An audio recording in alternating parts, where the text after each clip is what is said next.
Hello everyone. आज हम vectors and scalars पे कुछ न्यूमेरिकल्स प्रैक्टिस करेंगे। तो ये लेक्चर देखने से पहले आप प्लीज जितनी भी मैंने थ्योरी दी है, लगभग 3 लेक्चर्स की मैंने थ्योरी दी है, वो कम से कम 2 बार आप रिवीजन करोगे तभी जाके न्यूमेरिकल्स अच्छे से फील आएगा। ठीक है। और ये जितने भी न्यूमेरिकल्स मैं करा रहा हूँ इनको आप कंसेप्ट लेकर चलना। कंसेप्ट लेकर चलना इन द सेंस मैं जैसे जैसे बता रहा हूँ वैसे वैसे ही आपको करना है। आप पहले खुद से सॉल्व करने मत लगना, क्योंकि इनका लेवल है थोड़ा सा, आपको एक अंडरस्टैंडिंग डेवलप होनी है, इसलिए मैं ये सब एज अ थ्योरी आपको समझा रहा हूँ। क्वेश्चंस को थ्योरी के फॉर्म में ही बताते हैं maximum of the time in physics. तो प्लीज एक बार मिनिमम 2 रिवीजन करने के बाद ही इन क्वेश्चंस को सॉल्व करना। तो चलो पहला वाला डिस्कस करते हैं। 2 vectors of equal magnitude has the magnitude of resultant equal to either of them। ठीक है। find angle between the two vectors। ठीक है। तो बेसिकली ये जो क्वेश्चन है ना, ये मैंने आपको इंपॉर्टेंट पॉइंट्स में एज अ मतलब नोट पॉइंट याद रखने को बोला था। तो चलो वही अभी हम लोग सॉल्व भी करेंगे, बहुत इंपॉर्टेंट है ये। ठीक है। तो 2 वेक्टर है, उनका इक्वल मैग्नीट्यूड है। ठीक है। 2 वेक्टर का मैग्नीट्यूड इक्वल है, has the magnitude of resultant equal to either of them। equal to either of them का मतलब पता है क्या हुआ? तीनों वेक्टर का मैग्नीट्यूड सेम हो गया। मतलब मैं क्या लिख सकता हूँ, R equals to A equals to B। मतलब रिजल्टेंट का value magnitude of resultant equals to magnitude of A vector equals to magnitude of B vector. अब समझना मेरी बात, ठीक है। अगर कोई बच्चा ऐसा लिखेगा, प्लीज समझते रहना, मैं बहुत क्लियर करूंगा आपको, इसलिए मैंने बोला ये कांसेप्ट्स है, ये न्यूमेरिकल नहीं है। अगर कोई बच्चा लिखेगा R vector equals to A vector equals to B vector, तो दिस इज इनकरेक्ट। क्यों इनकरेक्ट है भाई? अपने दिमागों पे जोर डालो। बोला क्या है? सिर्फ मैग्नीट्यूड इक्वल है, इसका मतलब पूरा का पूरा वेक्टर इक्वल हो गया, मैग्नीट्यूड भी इक्वल हो गया, डायरेक्शन भी इक्वल हुआ। तो ये नहीं बोल रहा। आप भी अपने कॉपी में ये सारे सेंटेंस लिख के क्रॉस जरूर से करना। बहुत अच्छी अंडरस्टैंडिंग चाहिए। देखो आप लोग को टफ नहीं है, पहली बार पढ़ रहे हो तो इतनी अच्छी अंडरस्टैंडिंग चाहिए। ये तो 2-3 बार रिवीजन में ये समझ में आ जाता है, बट मैं कोशिश करूंगा पहले बार में आपको समझ में आ जाए। तो ये करेक्ट स्टेटमेंट है। ठीक है। आ रहा बात समझ में? ये इनका मैग्नीट्यूड सेम है। या बहुत लोग ऐसे भी लिखेंगे, बट मैं इसमें लिखना नहीं चाहूंगा, इसमें टाइम काफी वेस्ट हमारा होगा। R वेक्टर का मैग्नीट्यूड, A वेक्टर का मैग्नीट्यूड, B वेक्टर का मैग्नीट्यूड हम जानते हैं, खाली R खाली A खाली B मतलब मैग्नीट्यूड ये सही नहीं है। इतना क्लियर है? ठीक है। तो अब हमारा ट्रायंगल्स लॉ का formula R is A square plus B square plus 2AB cos theta का अंडर रूट है। तो आर ए बी सब जगह सेम है, तो सब जगह a लेके चल दो।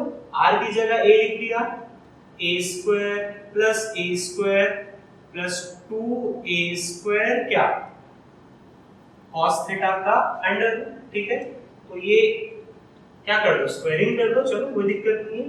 Now a square is, this will be what, 2a square common ले लो, 1 प्लस cos थीटा, ये चीज कट गया। ठीक है। चलो यहां लिख देता हूं मैं। तो ये कितना आ गया, 1/2 equals to 1 plus cos theta. तो cos theta is minus half. आप ये शायद नहीं पढ़े होंगे, cos थीटा माइनस हाफ में थीटा इक्वल्स टू कितना होता है, 120 डिग्री होता है। ठीक है। क्लियर है?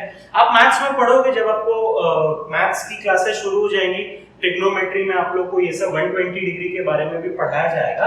आप याद रखना, फिजिक्स में कई बार यूज आएगा ये वाला चीज कि cos थीटा अगर माइनस हाफ आया तो थीटा इक्वल्स टू 120 डिग्री। ठीक है। क्लियर है? समझ में आया कि नहीं आया?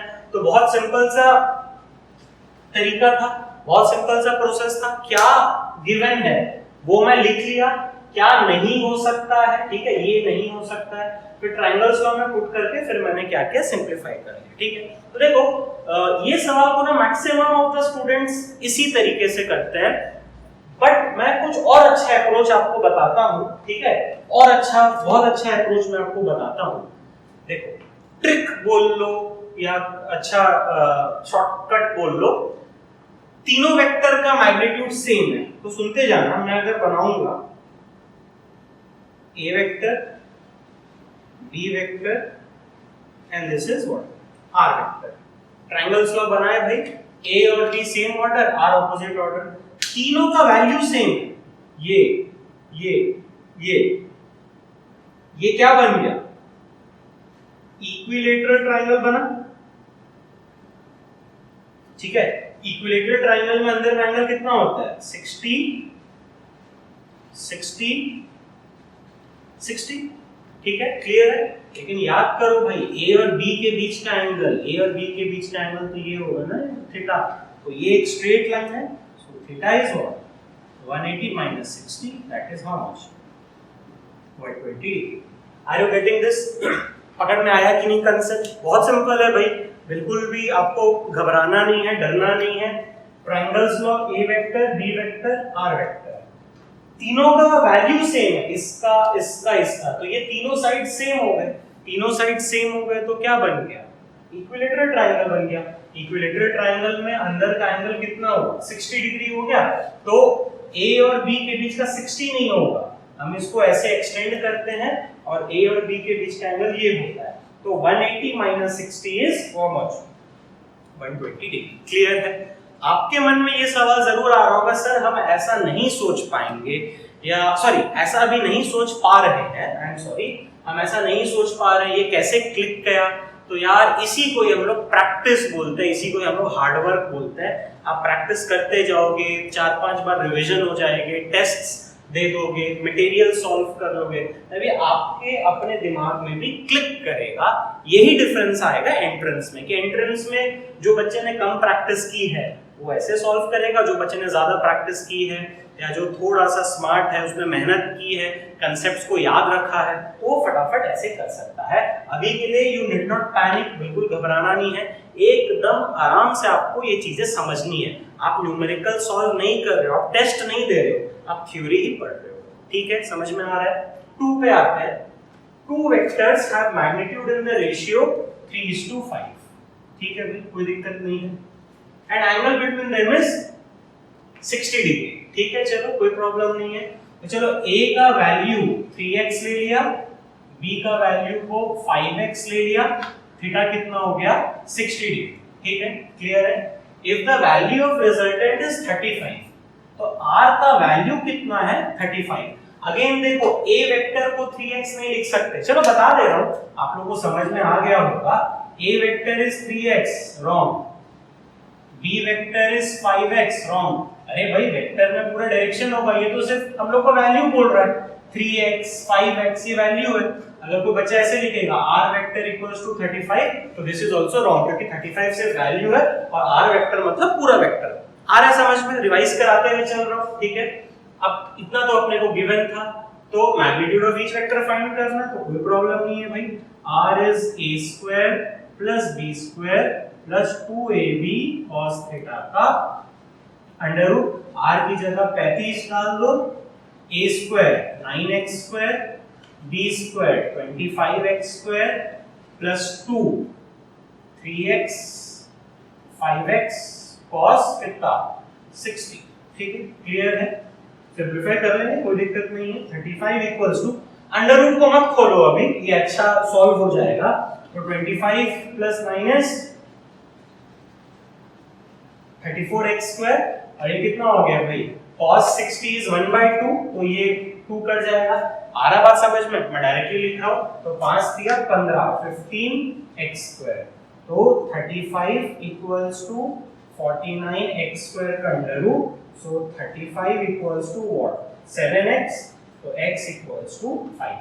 तो x अगर 5 आया तो a का वैल्यू, सॉरी मैं भी गलत लिखने वाला था, a का कितना? 3 × 5 दैट इज 15, b का कितना? 5 × 5 दैट इज हाउ मच? 25। आया बात समझ में? कैसे करके करें? बहुत सिंपल था, जो गिवन था वो लिखना था, और बस फिर आपको क्या यूज करना है? ट्रायंगल्स लॉ बोल दो या पैरेललोग्राम्स लॉ बोल दो। आया बात समझ में आपको? इन चीजों का क्लैरिटी आपको समझ में आ रहा है? तो बेसिकली पता है, ये 2 क्वेश्चंस कुछ भी नहीं थे, बस जो पढ़ाया था उसको एक बार रिकॉल करने के लिए मैं ये दोनों क्वेश्चंस कराया। अब एक्चुअल में कुछ बढ़िया क्वेश्चंस सॉल्व करते हैं। अब कुछ अच्छे लेवल के क्वेश्चंस डिस्कस करते हैं, ठीक है, काफी अच्छी अंडरस्टैंडिंग आती है इनसे। The greatest and least value of two vectors are 29 and 5. If each vector is increased by 3, then find the magnitude of resultant if they are orthogonal. तो चलो ठीक है, डिस्कशन स्टार्ट करते हैं। The greatest and least value of two vectors, तो देखो greatest और least, ठीक है, मतलब मैक्सिमम और मिनिमम। तो देखो जो दो वेक्टर है, let two vectors be A and B, magnitude is A and B. तो देखो ग्रेटेस्ट मतलब क्या होगा, a plus B is 29 and least, तो चलो a को मैं बढ़ा लेता हूं, तो a माइनस बी इज 5। आ रहा बात समझ में, ये क्या मैक्सिमम और ये क्या मिनिमम, आता ही होगा भाई, इसमें कोई दिक्कत वाली बात ही नहीं है। तो दोनों को ऐड कर दोगे या दोनों को जब आप सिंपलीफाई करोगे दो इक्वेशन का, ये कट जाएगा, 2a इक्वल्स टू 34, तो a कितना आ गया 17, इससे b कितना आ जाएगा 17 को डाल दो, तो b इक्वल्स टू कितना 29 minus 17, so this is how much 12। Clear है, ठीक है, समझ में आ रहा है कि नहीं यार। a हो गया 17, b हो गया 12, तो ये एक पार्ट कंप्लीट हो गया। अब क्वेश्चन में क्या बोल रहा है, if each vector is increased by 3, तो नया वेक्टर बन गया, तो मान लेता हूं मैं a dash is 17 plus 3 that is 20 and b dash equals to 12 plus 3 that is what 15, ठीक है। Find the magnitude of resultant if they are orthogonal. तो देखो ऑर्थोगोनल में डायरेक्टली रिजल्टेंट का वैल्यू क्या होता है, a square plus b square का under root. Are you getting this?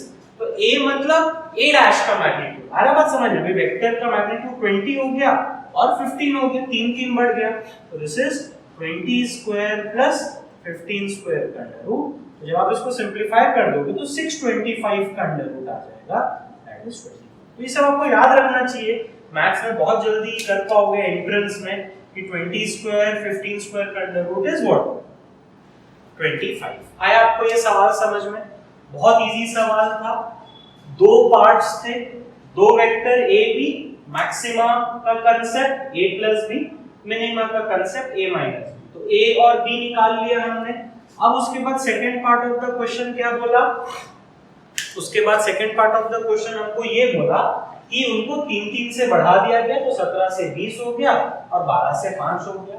अब ऑर्थोगोनल, तो ऑर्थोगोनल में ये हम लोग कांसेप्ट यूज करते, याद है स्पेशल केस में मैंने बताया था कि डायरेक्टली रिजल्टेंट को आप क्या यूज कर सकते हो, a square plus b square का क्या अंडर, तो उसको सॉल्व करने से कितना आ जाएगा 25 आ जाएगा। ठीक, एग्जांपल 4 डिस्कस करते हैं, बहुत अच्छा क्वेश्चन है, ठीक है, अच्छे से समझना है इसको। If a vector plus b vector equals to c vector, तो क्या है, चलो मैं लिखता हूं नीचे, a vector plus b vector equals to c vector, मतलब c क्या है, रिजल्टेंट है, r भी बोल दिया c बोल दिया, समझते जाना लैंग्वेज को। And c vector perpendicular to a vector, मतलब c वेक्टर जो हमारा है वो a वेक्टर के परपेंडिकुलर है, पहला चीज। एंड c और a का मैग्नीट्यूड सेम है, मतलब c का मैग्नीट्यूड और a का मैग्नीट्यूड क्या है, same, c equals to a। Find angle between a vector and b vector, ठीक है, बहुत अच्छा क्वेश्चन है। a वेक्टर और b वेक्टर के बीच का हम लोग को क्या फाइंड करना है, एंगल फाइंड करना है। तो इसको पता है, कोई आप एक्सप्रेशन से सॉल्व नहीं कर सकते, मतलब अगर आप बोलोगे कि रिजल्टेंट का फॉर्मूला यूज करते हैं उससे सॉल्व करते हैं, तो नहीं, बिल्कुल ऐसे सॉल्व ही नहीं होगा, आप ट्रायंगल्स लॉ को यूज करो, ठीक है, समझते जाना, बहुत आसान है। ये a वेक्टर हुआ, अब देखो c vector is perpendicular to a vector, तो देखो हम लोग बनाते क्या थे, हम लोग, मैं ऐसे यहां पर एक बार ट्रायंगल्स लॉ आपको याद दिलाता हूं। ट्रायंगल्स लॉ देखो, हम क्या करते थे, ये a वेक्टर रहता था, ये b वेक्टर रहता था, and this was my what r vector. यहाँ r वेक्टर को क्या बोला, c वेक्टर बोला, ठीक है, आ रहा बात समझ में, डिवीजन करा रहा हूं। अब लेकिन बोला क्या है, C और A परपेंडिकुलर है, जब C और A परपेंडिकुलर है मतलब ये कितना होना चाहिए, 90 डिग्री होना चाहिए। तो अल्टीमेटली मैं यहां पर बनाऊंगा कैसे, this is my C vector, तो this is my B vector and this is 90 degree. Confidence आया कि नहीं आया? फॉर्मूला से करोगे ना, अब बोलोगे सर मैं tan अल्फा वाला फॉर्मूला यूज करूंगा, बिल्कुल मन में आया ही होगा ये बात, tan alpha is tan alpha is b sin theta by a plus b cos theta. अब बोलोगे सर मैं अल्फा में क्या करता हूं, 90 डिग्री पुट करता हूं और फिर जाके मैं सिंपलीफाई करूंगा। तो बिल्कुल भी ये सब बेकार चीज आपको करना ही नहीं है, फंस जाओगे, टाइम काफी वेस्ट होगा। Rather than this triangles low, a vector b vector, r vector को c वेक्टर ले लिया मैं, अब c vector a vector perpendicular मतलब ये एंगल 90 डिग्री है, तो ये डायग्राम कुछ ऐसा बन गया। अब देखो ये हम लोग यूज कर लिए कि a plus b का वैल्यू c के बराबर है, c परपेंडिकुलर टू a, ये भी हम लोग डाटा यूज कर लिए। अब c इक्वल्स टू a मतलब ये साइड और ये साइड क्या होगा, सेम होगा, एकदम मजे से समझो, c और a एकदम क्या होगा, सेम होगा, दोनों का मैग्नीट्यूड सेम है। तो यार ये क्या बना, isosceles right angle triangle 90 degree, तो ये कितना 45 और ये कितना 45। लेकिन a और b के बीच का एंगल, a और b के बीच का एंगल मतलब क्या, इसको एक्सटेंड करना है, this is what theta, so theta is how much 180 minus 45 degree, तो आपका ये जो भी वैल्यू होगा, so this is how much 135 degree. आ रहा है बात समझ में, पकड़ में चीजें आ रही हैं कि नहीं आ रही है। थीटा इक्वल्स टू 135 डिग्री, आप इसको यूज करते हैं ना तो 135 डिग्री तो निकाल ही नहीं पाते, बिकॉज 135 डिग्री स्टैंडर्ड एंगल है ही नहीं। आ रहा है बात समझ में, क्या एक बढ़िया क्वेश्चन मैंने बताया, ठीक है। तो ये है एंट्रेंस का लेवल, आया बात समझ में, ये भी चलो थोड़ा सा इजी था, बट ये अगर आप पकड़ पा रहे हो then only you are preparing for entrance. आपको घबराना नहीं है कि यार स्टार्टिंग में हमसे क्यों नहीं बना, नहीं बनेगा, बिल्कुल भी नहीं बनेगा। आप ये समझ गए, आज 2-3 बार और रिवाइज करोगे then you are ready for entrance, ठीक है। एक बार फिर रिकैप कर देते हैं इसको, a plus b c, तो a b का रिजल्टेंट c था, c परपेंडिकुलर टू है मतलब रिजल्टेंट और a के बीच का एंगल 90 डिग्री है, तो 90 डिग्री है मतलब ये कुछ ऐसा बनना चाहिए, ठीक है। b वेक्टर बना दिए, ठीक है। लास्ट पॉइंट क्या बोला, c और a बराबर है, c और a अगर बराबर है तो मतलब ये साइड और ये साइड सेम है, तो ये जो पूरा ट्रायंगल है 90 और ये इक्वल होगा तो 45 45, ठीक है। a और b के बीच का एंगल, ये a हो गया, ये b हो गया, a और b के बीच का एंगल क्या होगा थीटा, ऐसे करके एक्सटेंड करते हैं। 45 मत सोच लेना यार a और b के बीच का एंगल, एक लेक्चर पूरी मैंने इस पे पढ़ाई है आपको कि a को आगे एक्सटेंड करें, ये b, so this is theta, theta का वैल्यू 135 डिग्री। प्लीज एक रिक्वेस्ट है, ये क्वेश्चन को कम से कम 1-2 बार और रिवाइज करना, माइंड में सेट रखने का कोशिश करना, देन मतलब तब आपको बहुत अच्छा फील आएगा। चलो फिर अब आगे बढ़ते हैं। अब तो काफी अच्छे क्वेश्चंस करते हैं हम लोग, तो चलो डिस्कशन स्टार्ट करते हैं। पहला, इफ a vector plus b vector equals to c vector, ठीक है, a3 b4 c5, find angle between a vector and b vector. तो देखो ये a vector plus b vector equals to c vector का मतलब क्या हो गया, c रिजल्टेंट है, ठीक है। तो मैं क्या लिखूंगा, c equals to what, a square plus b square plus 2ab cos theta का अंडर रूट। बहुत सिंपल है, आपको a plus b equals to c बोल दिया है तो c इज रिजल्टेंट, बहुत सिंपल है, समझ में आ रहा होगा। तो बस अब सबका वैल्यूज डाल दो भाई, c का वैल्यू क्या है 5, a का कितना है 3 स्क्वायर, b का कितना है 4 square plus 2, a is how much 3, b is how much 4 into क्या cos थीटा। तो अब आप सिंपलीफाई कर सकते हो, 1-2 स्टेप्स में आगे बढ़ा दे रहा हूं, बाकी आप खुद से ही आंसर निकालना अपनी कॉपी में, थोड़ा सा आपका एक्सरसाइज भी हो जाएगा। स्क्वायर कर दो, 5 5 is 25 is this is how much, 3 3 is 9 plus 4 4 is 16 plus 4 3 is 12, 12 into 3 is 36, sorry 4 2 is 8, 8 3 is 24। तो देखो भाई ये 25 आ जाएगा, 25 equals to 25 plus 24 cos theta, फिर 25 कट गया, cos थीटा इज 0। तो थीटा की वैल्यू कितनी आ गई? Are you getting this? समझ में आया होगा, बहुत ही ज्यादा सिंपल सा सवाल है, ठीक है। अब 6 डिस्कस करते हैं। If a plus b minus c, यानी कि a vector plus b vector minus c vector equals to 0 and a plus b minus c equals to 0, find angle between a vector and b vector. बहुत ही important सवाल, बहुत ही अच्छा सवाल।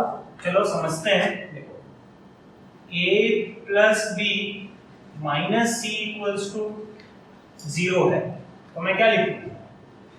a plus b equals to c vector. आया बात समझ में? a vector plus b vector is c vector, मतलब c इज व्हाट? क्या? रिजल्टेंट। कुछ बात पकड़ में आया? c a और b का क्या है? रिजल्टेंट, ठीक है। और इसमें क्या लिखा है?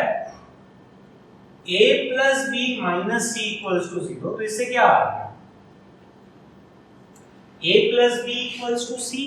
इसका मतलब पता है क्या है? c का जो मैग्नीट्यूड होगा, मतलब चलो मैं इसको सेंटेंस में लिख देता हूं, या सुन लो, c का मैग्नीट्यूड a का मैग्नीट्यूड और b का मैग्नीट्यूड का सम होगा। और ये क्या बोलता है? c vector is resultant of a vector and b vector. दोनों का मतलब समझ में आया कि नहीं आया? क्लियर कर पा रहे हो कि नहीं अपना फंडा को या कंसेप्ट को? चलो एक बार फिर और मैं लिख देता हूं। ये एक्सप्रेशन का मतलब है c vector is resultant of a vector and b vector, ठीक है। c a और b का रिजल्टेंट है। इसका मतलब क्या हुआ पता है? Magnitude of c vector is sum of magnitude of a vector and b vector. कुछ बात पकड़ में आया कि नहीं आया? यानी कि ये ऐसा भी हो सकता है, a वेक्टर का मैग्नीट्यूड प्लस b वेक्टर का magnitude equals to c vector का magnitude. Are you getting this? बस आपका अंडरस्टैंडिंग का लेवल बढ़ाने के लिए इतना मैं बता रहा हूं। तो चलो अब सिंपलीफाई करते हैं। c रिजल्टेंट है, तो c is what? a square plus b square plus 2ab cos theta का अंडर रूट, ठीक है। But c is what? a plus b। आया बात समझ में? c का वैल्यू क्या है? a प्लस b का सम। So this is a plus b, चलो स्क्वायरिंग कर दी, a plus b whole square is a square plus b square plus क्या? 2ab cos theta। So a plus b का whole square जानते हो? a square plus b square plus 2ab equals to a square plus b square plus theta। 2ab cos theta। उसमें क्या क्या cut गया? a square, b square, तो बचा कितना? 2ab equals to 2ab cos theta। बहुत सिंपल है ना भाई? a square plus b square plus 2ab, और ये सब कट गया, cos theta equals to 1, theta equals to 0 degree. आपको पता होगा cos 0 का वैल्यू क्या होता है? 1 होता है। तो बेसिकली आप इसमें कंफ्यूज कहां करते हो? आप इसमें यही कंफ्यूज करते हो कि c वेक्टर, a वेक्टर और b वेक्टर का रिजल्टेंट है, और यहाँ c क्या है और वहां c क्या है? a plus b। Are you getting this? बात समझ में आया? तो प्लीज ये एग्जांपल को, ये अच्छा इंपॉर्टेंट सवाल था, तो प्लीज इसको 2-3 बार रिवाइज करना। अंडरस्टैंडिंग डेवलप हो रही है। आप एक बार मतलब ऐसा ना समझो कि सर हमसे ये क्यों नहीं हो पाया। आपसे नहीं हो पाया यार, पहली बार मैंने बताया है, आपका बस क्या डेवलप हो रहा है? अंडरस्टैंडिंग डेवलप हो रही है। तो इसको रिवाइज करके रखो, आगे बढ़ते हैं। अब दो सिमिलर वैरायटी क्वेश्चंस डिस्कस करते हैं, एकदम अच्छे से सुनना। पहला क्वेश्चन क्या बोल रहा है? If the magnitude of sum of two vectors is equal to the magnitude of their difference, then find angle between the two vectors। ठीक है, ये क्वेश्चन बहुत इंपॉर्टेंट है। पता है मेडिकल में ही ये 2 बार रिपीट हो चुका है, मतलब आपका पीएमटी का एंट्रेंस में ही ये 2 बार रिपीट हो चुका है। और इंजीनियरिंग में भी आया हुआ है, काफी बार आया हुआ है। लैंग्वेज पढ़ के स्टेटमेंट लिखना है, थोड़ा थोड़ा करके पढ़ते हैं। If magnitude of sum of two vectors, देखो सम ऑफ टू वेक्टर्स, तो सम ऑफ टू वेक्टर्स मतलब A vector plus B vector, ठीक है।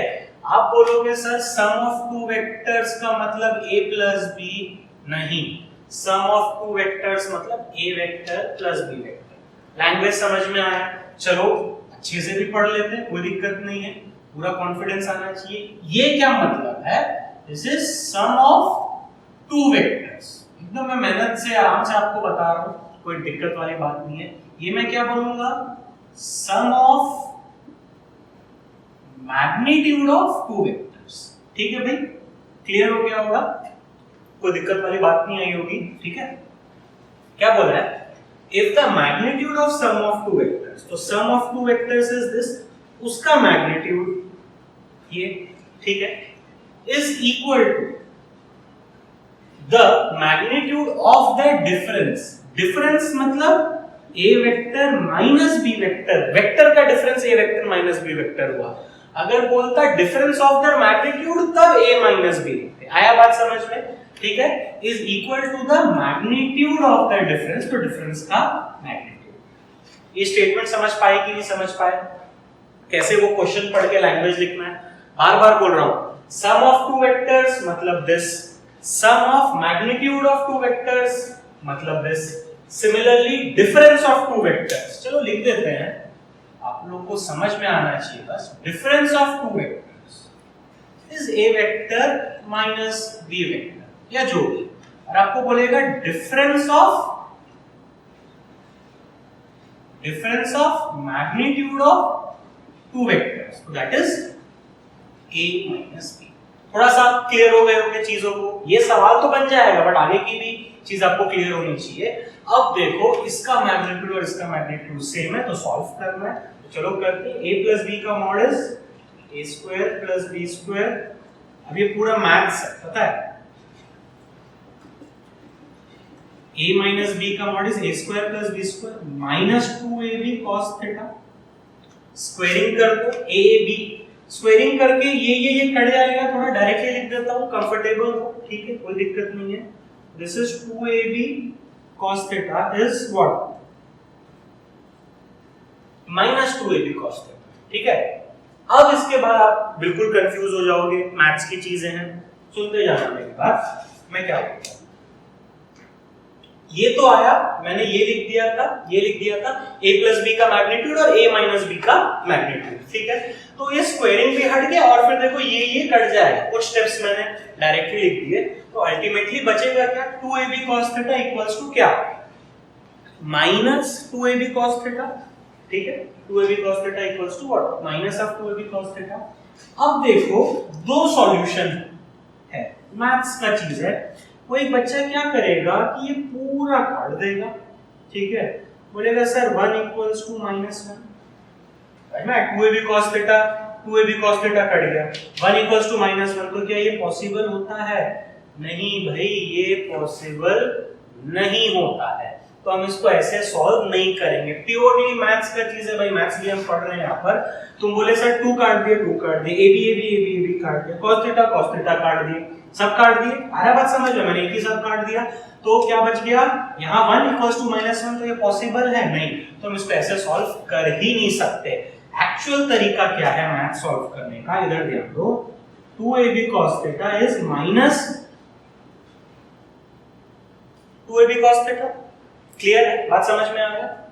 इसको इस साइड लिया हुआ, ये क्या हो गया? 4ab cos theta equals to 0, ठीक है, बात समझ में आ रहा है? तो ये जो एक्सप्रेशन है, अब ये यार ये पूरा मैथ्स है, ये क्या है? पूरा मैथ्स है, सुनते जाना। देखो ये मेडिकल में सवाल आया तो मैथ्स नहीं पूछा, इंजीनियरिंग में सवाल आएगा तो पूरा मैथ्स पूछ जाएगा। तो देखो ये 4 into a into b into cos theta is what? 0। इसका मतलब ये है, तो 4 क्या 0 हो सकता है? नहीं, तो मैं क्या लिखूंगा? a into b into cos theta equals to क्या? 0।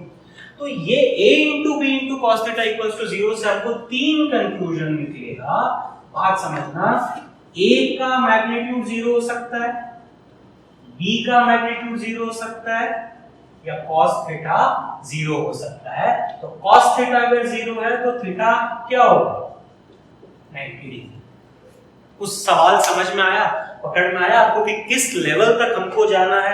हमको एंगल ही पूछा है भाई, ठीक है, एंगल तो अपन निकाल ही दिया 90 डिग्री, बट एक्चुअली क्वेश्चंस को कैसे सॉल्व करेंगे, हम इसको सिंपलीफाई में कैसे किया समझ में आया। स्क्वायर कर दिया, अंडर रूट हट गया, a square b square cut गया। तो जब ये दो एक्सप्रेशन आया तो बच्चे यही करते हैं, मैक्सिमम जन यही बोलेंगे सर 2 काट दिए, a b काट दिए, cos थीटा काट दी तो 1 = -1 आया। तो भाई 1 = -1 तो इनकरेक्ट है ना, तो हम उसको ऐसे सॉल्व ही नहीं करेंगे, हम इसको इस साइड ले जाएंगे। 4ab cos थीटा = 0 आया। तब ये 4ab cos थीटा से डायरेक्टली बच्चे जो है ना cos थीटा = 0 करते हैं, वो गलत है, बिल्कुल गलत है भाई। इंजीनियरिंग लेवल पे, एंट्रेंस लेवल पे बहुत शार्प होना है आपको। 4ab cos थीटा का 0 मतलब this into this into this into this is 0। इसमें क्या पॉसिबल है, 4 0 हो सकता है, a 0 हो सकता है, b 0 हो सकता है, या cos थीटा = 0 हो सकता है। मैथ्स में पढ़ा होगा आपने क्लास 10 में, अरे a अगर 0 हो गया तो 0 हो गया ना, बाकी कुछ भी हो जाए। b 0 हो गया तो बाकी भी क्या हो सकता है, कुछ भी हो सकता है। बात समझ में आ रहा है। लेकिन 4 0 नहीं हुआ तो a 0 हो सकता है, b 0 हो सकता है, cos थीटा = 0 हो सकता है। तो इस क्वेश्चन को अगर एग्जामिनर और भी तरीके से पूछता है ना, इनको याद रखना, a का वैल्यू 0 हो सकता है, b का वैल्यू 0 हो सकता है, या दोनों के बीच का एंगल क्या हो सकता है 90 डिग्री हो सकता है। ये बहुत इंपॉर्टेंट सवाल था। तो चलो मैं यहां पर लिख देता हूं, थीटा की वैल्यू कितनी आएगी, 90 डिग्री आएगी। ठीक है, अब एग्जांपल नंबर 8 डिस्कस करते हैं। 8 भी ऐसा ही सवाल है, ठीक है, बस मैंने 8 को इसलिए दिया है ताकि आपको ये पहले वाला अच्छे से समझ में आए या पहले वाला क्लियर हो। तो देखो क्या बोलते हैं 8, if a vector plus b vector equals to a vector minus b vector। कुछ बात समझ में आया। हमको इसमें ये एक्सप्रेशन दिया था, a vector plus b vector का mod equals to a vector minus b vector का मॉड। इसमें क्या दिया, इसमें पूरा बोला कि a vector plus b vector equals to a vector minus b vector। कुछ बात समझ में आया। a vector plus b vector equals to a vector minus b vector, और यहाँ सिर्फ मैग्नीट्यूड बोला था, तो कोई दिक्कत नहीं है भाई, बहुत सिंपल है। ऑप्शंस चेक करना, मोर देन वन करेक्ट है, क्या दिक्कत है। तो देखो ये a तो आप बिल्कुल काट दिए। अब देखो ये b vector equals to minus b vector हुआ, तो अगेन आप बोलोगे सर b कट जाएगा, 1 इक्वल्स टू -1 आएगा, है ना, यही बोलोगे ना सर, b वेक्टर कट गया तो 1 इक्वल्स टू -1 आया। यार ये तो गलत ही बात है, मैंने सिखाया ही था अभी। क्या करोगे इससे, ये आया ना जो b vector equals to -b vector आया, इसको इस साइड ले आओ, 2b वेक्टर इक्वल्स टू क्या 0, तो 2 तो 0 नहीं हो सकता, तो b vector is to be 0। तो हम लोग 0 को वेक्टर बना देते हैं, ऊपर में बस एक एरो देके। तो ऑप्शंस में कौन सा ऑप्शन पॉसिबल है, सिर्फ क्या b वेक्टर इक्वल्स टू 0 या 0 वेक्टर बोल दो, बाकी a c d को आपको चेक ही नहीं करना है, कोई मतलब है ही नहीं कि भाई हाँ a 0 है या a b के पैरेलल है या a b के परपेंडिकुलर है, नहीं। बात समझ में आया कि नहीं आया। अगर चलो थोड़ा सा मतलब आई एम सॉरी, थोड़ा सा इसको इंटरेस्टिंग बनाते, मतलब अंडरस्टैंडिंग लेवल आपकी डेवलप कराता हूं मैं। अगर ये क्वेश्चन नंबर 9 ऐसा, एक क्वेश्चन ऐसा बनाते, इसमें मैं बोलता a vector plus b vector का mod equals to a vector minus b vector का मॉड, और सेम ऑप्शंस एज क्वेश्चन 8, ठीक है। 8 क्वेश्चन के जैसा इसका ऑप्शन होता। तो देखो a vector plus b vector equals to a vector minus b vector का मॉड, मतलब ये वाला सवाल है। ये वाला सवाल में हमने क्या-क्या कंक्लूजन निकाला था, याद करो। इससे पहले मैंने यहां मिटाया था, क्या लिखा था मैं, कि a भी 0 हो सकता है, b भी 0 हो सकता है, और क्या a और b के बीच का एंगल 90 डिग्री था, थीटा का वैल्यू क्या था 90 डिग्री, यानी कि a vector is perpendicular to क्या b वेक्टर। तो इसमें से क्या-क्या ऑप्शंस हो जाता, मतलब तब इसमें a ऑप्शन भी होता, b ऑप्शन भी होता, और d ऑप्शन भी होता। आ रहा है बात समझ में, सवाल पकड़ पा रहे हो कि नहीं पकड़ पा रहे हो। ये एंट्रेंस में आया था और मेडिकल में आया था, उसको यूज करके या उसको समझ के मैंने ये तो आपको सिखाया, इससे और भी पॉसिबिलिटीज थी वो भी बता दी, फिर एक सिमिलर क्वेश्चन कराया आपको, उसमें क्या था वो भी मैंने बता दिया आपको, नहीं कैसे सॉल्व करना है, क्या सॉल्व नहीं करना है। फिर मैंने बोला अगर सेम क्वेश्चन को ऐसे देता और पूरा का पूरा ऑप्शंस वही रहता, ठीक है, ए बी सी डी, तो कौन कौन सा ऑप्शन इसमें चूज करते, तो इसमें ए भी होता, बी भी होता और डी भी होता। तो प्लीज यहाँ तक जितने भी क्वेश्चंस है सब अच्छे से रिवाइज करना, टाइम लगेगा, पेशेंटली पढ़ना, क्योंकि काफी दमदार चीजें ये मैं आपको बताता हूँ। Thank you. लास्ट के 2 क्वेश्चंस डिस्कस करते हैं, ठीक है। अभी क्वेश्चन नंबर 9 जो है ये 8 की जैसा है, बेसिकली मैथ्स है, थोड़ा सा आपको मैथ्स की चीजें बता देता हूँ, एंजीनियरिंग वालों देते ही हैं। A vector plus B vector का mod equals to A vector का मॉड, यानी कि A vector plus B vector का जो भी मैग्नीट्यूड होगा वो ए के मैग्नीट्यूड के बराबर होगा। तो वही ऑप्शंस दिया है, जो सिंपलीफाई करते हैं, A square plus B square plus 2ab cos theta का अंडर रूट। है बात समझ में? A vector plus B vector का मैग्नीट्यूड इतना होता है, स्क्वायरिंग कर दो,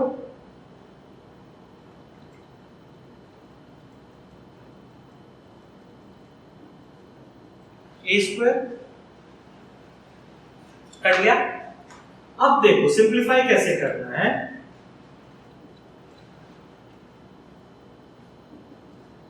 ठीक है, b कॉमन ले लेता हूं, b plus 2a cos theta equals to 0। आया बात समझ में? b कॉमन लिया ना भाई, मैंने जब b को कॉमन लिया तो b plus 2a cos theta equals to 0, मतलब b into this expression equals to 0। तो मतलब b 0 हो सकता है या ये 0 हो सकता है। तो पहला क्या 0 हो सकता है, b का मैग्नीट्यूड 0 हो सकता है। दूसरा b plus 2a cos theta equals to 0, ठीक है। तो इससे क्या आ गया, 2a cos theta equals to minus b, तो इससे क्या आ गया, cos theta is minus b by 2a, ठीक है। आ रहा बात समझ में? पहला रिजल्ट मिला ये, दूसरा रिजल्ट मिला ये। तो चलो ऑप्शंस चेक करते हैं, ठीक है। यहां से डायरेक्टली अगर आप b को काट देते, अगर सपोज कोई ऐसा करता कि b को काट देता, यहां से b को कॉमन लेके काटते, तो आपका क्वेश्चन सॉल्व ही नहीं हो पाता। तो पहला ऑप्शन a का वैल्यू 0 है, नहीं भाई ऐसे कहीं पता नहीं चल रहा a का वैल्यू 0 है, b का वैल्यू 0 बिल्कुल। C, A and B are anti-parallel, A and B anti-parallel मतलब एंगल कितना होना चाहिए, 180 डिग्री। तो इससे क्या 180 डिग्री आ रहा है cos थीटा का वैल्यू, नहीं भाई 180 डिग्री नहीं आ रहा है, cos theta is what, minus of b by 2 है।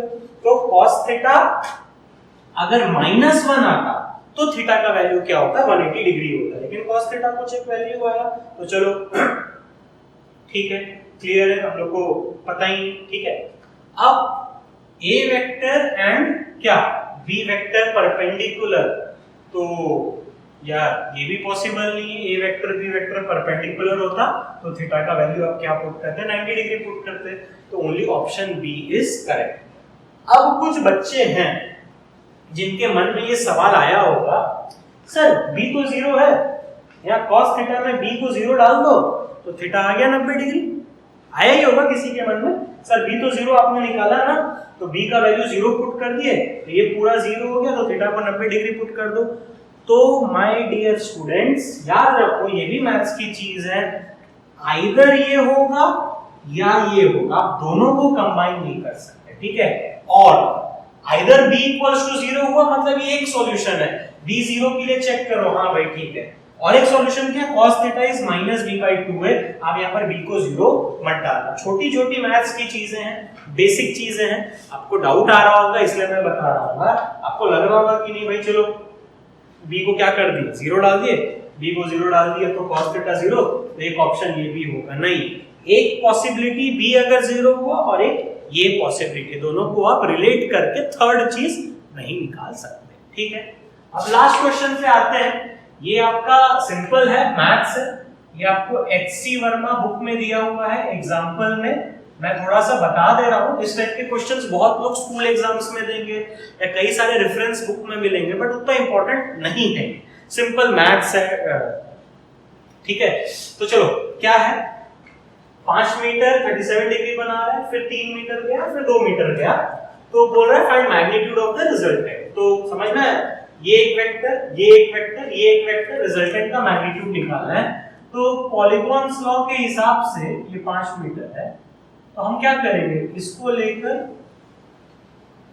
इसमें जोड़ देंगे, तो बात आपको पकड़ में आई, और ये will be the resultant, this will be your R vector. मतलब ये जो लाइन है, आप इसका लंबाई अगर निकाल लिए तो आपको क्या मिल गया, रिजल्टेंट मिल गया। तो यार कोई प्रॉब्लम नहीं है, बिल्कुल टेंशन वाली बात नहीं है। ठीक है, करना क्या है, देखो ये 5 मीटर था, मैथ्स का चीज है पूरा, ये 5 मीटर है, एक ऐसा और एक ऐसा, तो समझ में आया। ये लेंथ को चलो मैं y बोल देता हूं, और ये लेंथ को मैं बोल देता हूं x। तो समझ में आया, ये जो 5 मीटर है 37 डिग्री है, इसका ये y हो गया, ये क्या हो गया x। तो चलो उसको निकाल लेते हैं पहले। 5x y, दिस इज कितना 37 डिग्री, और ये 90 डिग्री है। तो देखो sin 37, ठीक है, sin 37 is what, perpendicular, some people have perpendicular by hypotenuse, लिख देता हूँ। अब sin 37 आपको मैथ्स में लर्न करना पड़ेगा, वो लोग पढ़ाएंगे आपको, 3/5 परपेंडिकुलर। तो व्हाट इज परपेंडिकुलर भाई, मैथ्स का चीज है, एंगल के सामने वाला हो जाता है परपेंडिकुलर, 90 के सामने वाला हाइपोटेन्यूज, जो बच गया क्या हो गया, बेस हो गया। तो परपेंडिकुलर की जगह, ठीक है, परपेंडिकुलर की जगह आ गया y, हाइपोटेन्यूज की जगह आया 5, तो y का वैल्यू क्या आ गया 3। सिमिलरली अब यूज करता हूं cos 37, base by hypotenuse, cos 37 होता है 4/5। तो what is base, base is x, hypotenuse is 5, तो x equals to 4, y equals to 3। मतलब ये हो गया कितना 4, और y कितना आया 3। तो अल्टीमेटली जब मैं इसको पूरा को ज्वाइन करके एक बड़ा ट्रायंगल बनाऊंगा, लिखते जाओ कोई प्रॉब्लम नहीं है। ये कितना है 4, ये कितना है 3, ये कितना है 3, फिर ये कितना है 2, मेरे को ये निकालना है। कुछ बात समझ में आ रहा है कि नहीं आ रहा है, मेरे को ये निकालना है। तो पूरे बड़े वाले ट्रायंगल को कंसीडर कर लो भाई, पकड़ में आ रहा है कि नहीं आ रहा है, पूरे बड़े वाले ट्रायंगल को कंसीडर कर लो। ये 2, ये 3, यहां से यहां 4, और ये भी 3, ये 90 डिग्री, ये रिजल्टेंट। तो रिजल्टेंट इज व्हाट, कैसे निकालोगे, पाइथागोरस थ्योरम।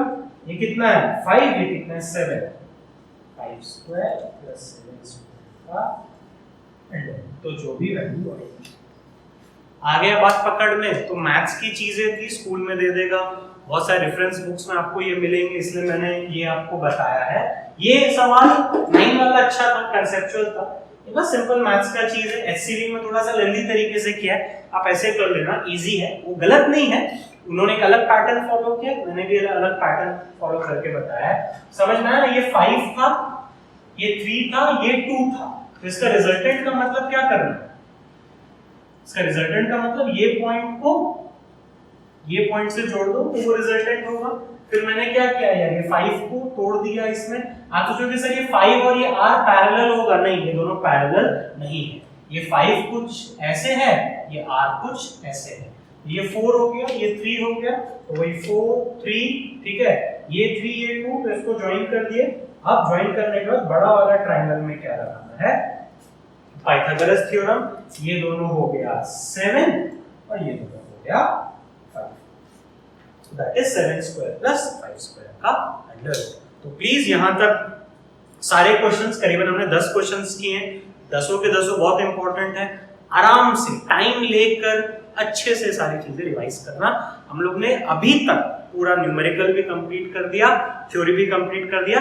नेक्स्ट लेक्चर में we will be starting what resolution of vectors. Till then please revise कर लो। Thank you.